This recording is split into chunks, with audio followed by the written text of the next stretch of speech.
bà áo chẳng nứt từ đó về hao là nằm rồi Chevrolet đón bà mà nước cục nia tay nhà nó khơi hưởng tha xong cháy ôi prao nó xong cháy tên mình tên bà hay mùi tiền nó cứ xua chi bà bông bật bông prao bông bà ta mà đào bên đi lan Chevrolet miền lan Akisaniประเภท ấy khác này សម្រាប់ Chevrolet នៅទីផ្សារប្រទេសកម្ពុជារបស់យើងនេះគឺយើងមាន3 model ហើយយើងញែកដាច់ជា2ប្រភេទគឺជាមានប្រភេទAkisani សុទ្ធហើយនិង Akisani លេសាំងដែលយើងហៅថា plug in hybrid បាទបងបាទពីក្រោយយើងនេះគឺជា model អីគេmodel Chevrolet Captiva PHEV ជាប្រភេទ Akisani លេសាំងហើយអាក្រោយនេះគឺជាប្រភេទ Chevrolet Captiva EV ជាប្រភេទ Akisani សុទ្ធហើយខ្ញុំជឿថាគ្នាយើងដែលមក showroom របស់ Chevrolet ប្រកាសជាមានសំណួរយើងដូចខ្ញុំអញ្ចឹងតើយើងជិះនេះ Akisani លេសាំងហើយនឹង Akisani សុទ្ធបាទបងតើឡានពីរនឹងវាខុសគ្នាយ៉ាងម៉េចសម្រាប់រថយន្ត Akisani លេសាំងគឺជាប្រភេទរថយន្តដែលមានបំពាក់ជាមួយទៅនឹងម៉ាស៊ីនបូកជាមួយ motor ហើយថែមបូកជាមួយទៅនឹងធម្មពលថ្មគេហៅថា battery បន្ថែមទៀតណាបងបាទហើយវានឹងធ្វើការដំណើរការដោយឆ្លាស់គ្នាដោយស្វ័យប្រវត្តិបន្ថែមទៀតបាទហើយពិសេសបន្ថែមទៀតជាប្រភេទរថយន្ត Akisani លេសាំងរបស់យើងគាត់អាចជ្រើសរើសមុខងារម៉ូដនៃការបើកបរជាប្រភេទ Akisani សុទ្ធបន្ថែមទៀតក៏បានដែរក្នុងក្រុងហិតសន្សំចៃបន្ថែមទៀតប៉ុន្តែសម្រាប់រថយន្ត Akisani សុទ្ធវិញដែលហៅថា Chevrolet Captiva EV របស់យើងគឺជាប្រភេទរថយន្តដែលគ្មានម៉ាស៊ីនបាទគឺមានតែ motor បូកជាមួយទៅនឹងថ្មអាគុយបាទហើយគឺអត់មានផ្សែងចេញតាមស៊ីម៉ាំងដូចរថយន្តសាំងឬក៏ Akisani លេសាំងទេបាទហើយតទៅពេលយើងឡើងជិះឡានណាបាទតើជិះឡានសាំងហើយម៉ាស៊ុតហើយមួយឡាន Akisani តើវាខុសគ្នាបែបណានេះជារួមតកតងជាមួយទៅនឹងការប្រើប្រាស់រវាងឡានសាំងឬក៏ឡានម៉ាស៊ុតបើធៀបជាមួយទៅនឹងឡាន Akisani ចំណុចទី1គឺភាពស្ងាត់ហើយគឺការបើកបរគឺ smooth រលូនតែម្ដងបាទហើយចំណុចទី2មានន័យថាការប្រើប្រាស់ងាយស្រួលបាទការប្រើប្រាស់ប្រចាំថ្ងៃហើយងាយស្រួលក្នុងការសាកថ្មនៅពេលយប់នៅតាមផ្ទះថែមទៀតហើយអ្វីដែលពិសេសចំណុចទី3នោះគឺភាពសំចៃនឹងតែម្ដងគឺសំចៃច្រើនមែនទែនបាទចឹងឥឡូវយើងកំពុងឈរមុខឡានហើយបងអើយទាំងអស់គ្នាបើបានមកដូចខ្ញុំគឺទ្រាំបានទេបាទឥឡូវមើលបុលជួយណែនាំតិចមើលតើរចនាបែបណាទៅដូចដែលបុលនិយាយកន្លែងណាដែលថាមើលឲ្យពេញចិត្តហ្មងបាទបងបាទសម្រាប់ model នេះគឺ Chevrolet Captiva EV បាទអញ្ចឹង Captiva EV នេះចង់បង្ហាញជូនបងថាភាពតាក់ទាញគឺដំបូលពីរពណ៌ two tone ដូចបងឃើញដំបូលខ្មៅបាទខ្មៅខាងលើនេះអញ្ចឹងបាទហើយសម្រាប់តួខ្លួនខាងក្រៅគឺ design មករាង aerodynamic បាទយើងជ្រែកខ្យល់តែយើងនិយាយថា aerodynamic ហ្នឹងជ្រែកខ្យល់បែបណាទី1មុខរបស់វាគឺជំមុចបាទសួយបាទអញ្ចឹងពេលដែលបើកបរលឿនលឿនគឺវាជ្រែកខ្យល់បានល្អហើយមិនត្រឹមតែប៉ុណ្ណោះគឺមានកន្លែងបរហូរខ្យល់បន្ថែមទៀតទៅសងកន្លែងតែម្ដងបាទនេះបងនេះបាទបងបាទអញ្ចឹងពេលរត់កាន់តែលឿនខ្យល់ចូលទៅក្នុងស្អំធ្វើឲ្យឡានយើង smooth រត់កាន់តែមានលំនឹងល្អហើយមិនត្រឹមតែប៉ុណ្ណោះហើយកម្លាំងនៅតែខ្លាំងថែមទៀតប៉ុន្តែចង់បញ្ជាក់បងក៏ដូចជាអ្នកកំពុងទស្សនាបន្ថែមទៀតសម្រាប់រថយន្តនេះតើតងជាមួយទៅនឹងកម្លាំងខ្លាំងប្រមាណធានាជូនទេតើតងជាមួយទៅនឹងកម្លាំងរហូតដល់201សេសបាទ motor ខ្លាំងមែនតើបាទ201សេសកងបានតែម្ដងជន់ស្ទុះបាត់បាទគាត់ជន់ស្ទុះហ្មងបាទហើយសម្រាប់អាគុយរបស់រថយន្តនេះតេជនគាត់យកទៅកុំបារម្ភការប្រើប្រាស់ជាពេល8ឆ្នាំឬក៏160000គីឡូមានការធានាចេញប្រងចាក់ហ្មងហើយកញ្ចប់ប្រព័ន្ធសុវត្ថិភាពមកជាកញ្ចប់អស់ហើយបងសូម្បីតែភ្លើងខាងមុខក៏បិទបើកស្វ័យប្រវត្តិដែរណាបង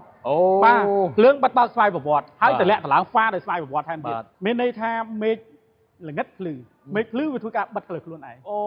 បាទហើយពេលដែលមានមនុស្សបើកមកវាតម្លាក់ខ្លួនបាទមានករណីមានភ្លើងចាំងប្រច្រាស់គ្នាវាធ្វើការតម្លាក់ដោយស្វ័យប្រវត្តិពេលដែលផុតភ្លើងមកពីមុខវានឹងធ្វើការតម្លើងដោយស្វ័យប្រវត្តិខ្លួនឯងតែម្ដងគឺទៅ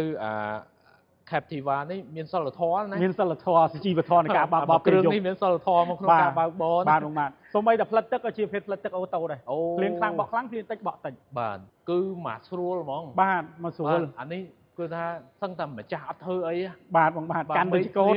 បីភ្លៀងផ្លិតទឹកអូតូបាទបងបាទ បាទហើយកញ្ចប់សុវត្ថិភាពមកជាកញ្ចប់ឯបងនៅក្រាដាខាងលើតែគេហៅថា ADAS system ណាបង ADAS system តើវាចាប់អីខ្លះទាំង vehicle ទាំងមនុស្សទាំងសត្វបាទអញ្ចឹងបើសិនជាករណីថាយើងបើកគៀកឧបសគ្គយើងអត់ជន់ហ្វ្រាំងវានឹងផ្ដល់តំណែងឲ្យដឹងហើយកាន់តែគៀកមែនទែនវានឹងធ្វើការចាប់ហ្វ្រាំងដោយស្វ័យប្រវត្តិដោយខ្លួនឯងទៀត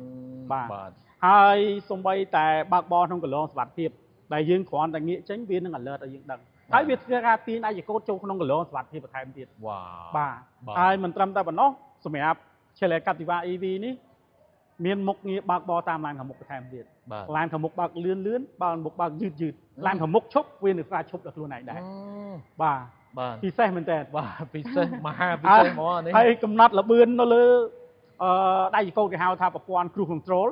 ផ្លូវកោងវានឹងធ្វើការបង្អស់លបឿននៅស្វ័យប្រវត្តិលើសរថយន្តដតីមួយចំនួនបន្ថែមទៀតអានេះយើងអាចនិយាយថាបងប្អូនដែលបើកនេះអាឡានអាគិសនីសុទ្ធបាទរបស់ Chevrolet នេះបើកហើយនៅបុកគេបាទហួសនិយាយបាទយើងរំអ្នកបើកឡានហួសនិយាយហ្មងបាទបងបាទយើងរំប្រព័ន្ធសុវត្ថិភាពនេះវាជួយយើងសឹងទាំងអស់ហើយណាបាទបងបាទហ្នឹងហើយបងហើយកង់14ងាយស្រួលទៀតពេលដែលយើងសប់វានឹងសូឲ្យដឹងថាកង់យើងប្រហែលគីឡូក្នុងហ្នឹងទៀតបាទហើយវាមាន sensor ថ្លឹងសម្ពាធខ្យល់កង់ឲ្យស្រេចចឹងកង់ណាស្ទើរខ្យល់កង់ណាធ្លាយអីវាលោតទីតាំងកង់បង្ហាញនៅក្នុងកុំព្យូទ័រឡាននៅក្នុងកុំព្យូទ័រឡានបាទមិនបាច់ម្ចាស់មកចុះមើលហើយកង់នេះធូរអត់ទេបាទបងបាទបាច់ចុះមកមើលទេបាច់ចុះមកមើលទេយើងមើលតែក្នុងឡានក៏ដឹងថាកង់ណាមានបញ្ហាដែរបាទនិយាយរួមបើមិនបានមកមើលផ្ទាល់បើមិនបានមកស្ដាប់ផ្ទាល់ទេអត់ដឹងថាក៏ទៅទំនើបមែនតើណាបាទបងបាទហើយយើងមកអានេះនិយាយរួមរៀងវាដូចគ្នាទាំងអស់រៀងដូចគ្នាបងបាទប៉ុន្តែអ្វីដែលសម្រាប់ขับជីវ៉ា PHEV នេះខុសជាមួយទៅនឹង EV គឺជាប្រភេទរថយន្តដែលមានម៉ាស៊ីនផងម៉ូទ័រផងហើយមានអាគុយជំនួយម៉ូទ័របន្ថែមទៀតតែដើររួមជាមួយគ្នាណាបងបាទនៅខាងមុខនេះនៅខាងមុខនេះផ្ទាល់តែម្ដងបាទអញ្ចឹងជាប្រភេទម៉ាស៊ីនសាំង 1.5 បូកជាមួយទៅនឹងម៉ូទ័របន្ថែមទៀតផលិតកម្លាំងរហូតដល់201សេះវ៉ាវបាទវាស្ទុះដូចគ្នាដោយសារតែប្រភេទអគ្គិសនីគឺរ៉ាន់នៅម៉ូទ័រអញ្ចឹងកងបានបាទហើយដូចបងឃើញយ៉ាងសាច់ដែកដបូលបាទក្រាស់ធ្ងន់ហាប់មាំបាទតោះនេះមុននឹងទិញឡានណាមកគោះឡានទៅនឹងមិនដឹងបាទបងបាទហើយឡានយីហោអាមេរិកគោះទៅចេញអញ្ចឹងបាទតោះនេះលឺអញ្ចឹងឯងបាទអញ្ចឹងបងនេះសម្រាប់អ្នកដែលគាត់រត់ឡានណាហើយក៏ប្រហែលជាបងប្អូនចាស់ជីវកម្មមួយចំនួនផងដែរដែលគាត់មានឡានសាំងឥឡូវស្ដាប់យើងហើយគាត់ចង់សាកគាត់ចង់មកសាកឡានអគ្គិសនីតើបុលមានអីចង់ផ្ដាំទៅពួកគាត់ណាបាទបងអញ្ចឹងអតិថិជនដែលគាត់តែកំពុងតែស្វែងរករថយន្តអញ្ចឹងគាត់អាចសាកល្បងបានកុំខ្លាចនៃការសាកល្បងនៅរថយន្តអគ្គិសនីព្រោះអីសម្រាប់ Chevrolet ផ្ទាល់ហ្មងគឺយើងមានការធានាត្រឹមត្រូវចេញពីរោងចក្រផ្ទាល់តែម្ដងហើយធានាគុណភាពគឺបោះសហរដ្ឋអាមេរិកប្រព័ន្ធសុវត្ថិភាពគឺស្តង់ដារបោះសហរដ្ឋអាមេរិកបាទអញ្ចឹងគាត់អាចមកមើលសូរូមបន្ថែមទៀតបានយើងមានរថយន្តអគ្គិសនីក៏ដូចជាអគ្គិសនីលាយសាំងបាទមានច្រើនជម្រើសមានច្រើនmodel ជូនគាត់មើលបន្ថែមទៀតអញ្ចឹងគាត់អាច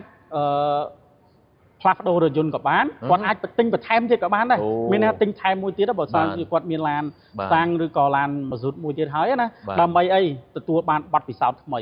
lifestyle បែបថ្មីហើយភាពសន្សំចៃបើកបរទៅប្រកបដោយផាសុកភាពស្ងាត់ smooth រលូនហើយសន្សំចៃសម្រាប់គាត់ពេលដែលត្រូវការចំណាយជាប្រចាំបាទតែត្រៃហើយគឺប្រហែលជាពួកគាត់មានអារម្មណ៍ថាអញបើមិនបានទិញថ្ងៃហ្នឹងដូចអត់លក់ហ្មងមើលទៅជាត្រឹមត្រូវបងតោះគ្នាមិននិយាយលេងណាមុនហ្នឹងធ្ញូអង្គុយខាងនោះហើយខ្ញុំមកម៉ោង5ជាងហើយគាត់នឹងអង្គុយហ្នឹងខ្ញុំជឿថាការសម្រេចចិត្តរបស់បងប្អូនគឺពិបាកនឹងដើរចេញណាបាទបងបាទនេះដោយសារឡានអគ្គិសនី2គ្រឿងនេះឯងបាទបងបាទត្រឹមត្រូវបង